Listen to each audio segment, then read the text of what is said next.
Hey class, welcome back. I'm going to keep doing our notes from here. So in the last video, we left off going through whether these were pure substances or mixtures.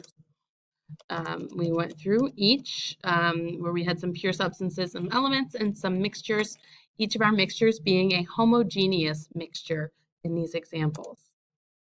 Gasoline is a mixture that's often confused as being a compound, but it's a mixture of at least 100 different compounds. And the reason people confuse it and think that it's a compound is because all of the substances that are in gasoline are miscible. So this is another big term for us, miscible. An easy way to remember the word miscible is mix. They will mix together. So since the compounds in gasoline are able to mix, it appears to be just one pure substance, even though it isn't.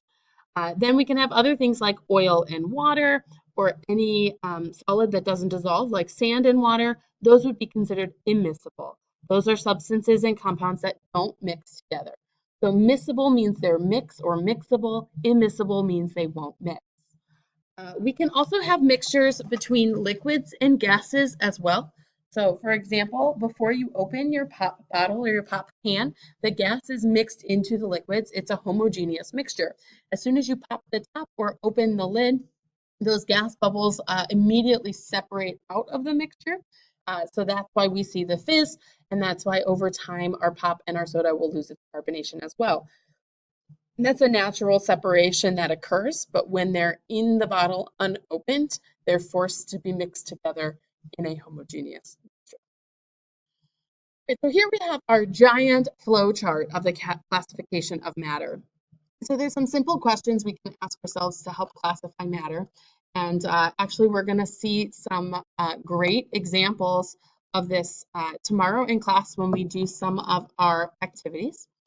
One of the first questions we can ask is it uniform throughout? What that means is when you look at the substance, does it look like one thing? Or can you easily see different pieces and parts, and is it easily distinguishable? So if the answer is no, it's not uniform throughout, I can see the different pieces and parts, then without a doubt, we have a heterogeneous mixture. That means we have two or more substances that are easily mixed together and distinguishable. So let's say we mix together like soil and milk and a rock. It would be really easy to tell the dirt from the milk from the rock. A salad would be an example of a heterogeneous mixture. Anything where you can clearly see one part over the other. Cinnamon sugar would be heterogeneous mixture. Now, if our answer to this uniform throughout question is yes, so it looks like one substance, then we have a homogeneous substance. Notice this term is not mixture yet. We're just saying we have a substance that looks the same throughout. Now we have to ask some more questions to see whether it's a pure substance and an element or compound, or a homogeneous mixture. So our next question we get to after figuring out that it is uniform throughout is, can we separate it by physical means?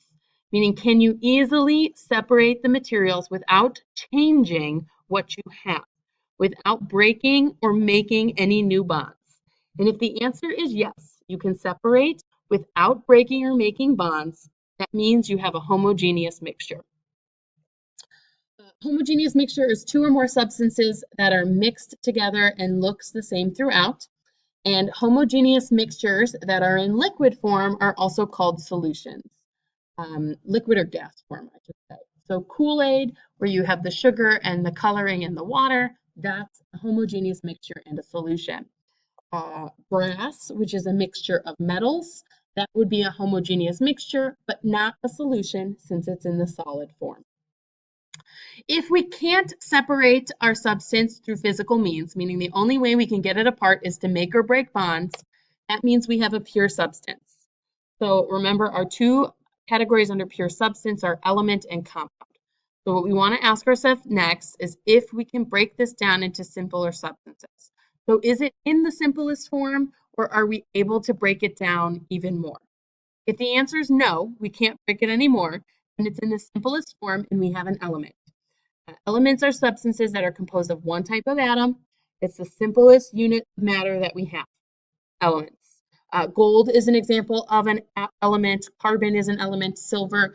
Again, anything you find on that periodic table on the wall is an element. If we can break it down, but we have to chemically break some bonds, so we're able to break it down further, like let's say we had H2O, we had water, you could separate the hydrogens and oxygens. You'd have to break them apart chemically. That means we have a compound. Compounds are substances that have atoms that are chemically bonded to each other. So in order to separate them, we'd have to undergo a chemical change. So for example, if I wanted to get the sodium chloride from salt separated, I'd have to chemically change that and break them apart. If I wanted to separate the hydrogen and water, I'd have to chemically bond them and break them apart. So in a compound, we can separate it, but it can only be separated using chemical methods. We cannot easily separate it like we could a homogeneous mixture. So this is one way to help you think about classifying matter and to think about if you're given a substance, whether or not it's going to fall under a pure substance or a mixture, whether or not it's heterogeneous or homogeneous mixture, or whether it's an element or compound. Over the next few days in class, we'll see some more examples, and we'll talk about some other ways that we can easily look at formulas to help us distinguish between different types of substances. Now, with your time remaining in class today, you have two options. You can continue to work on your book notes. Again, those are due later this week. Or you can work on your content videos through Edpuzzle. Which one you choose is up to you, but you are going to use the remainder of your time to work on one of your homework assignments. All right, good job today. I'll see you tomorrow.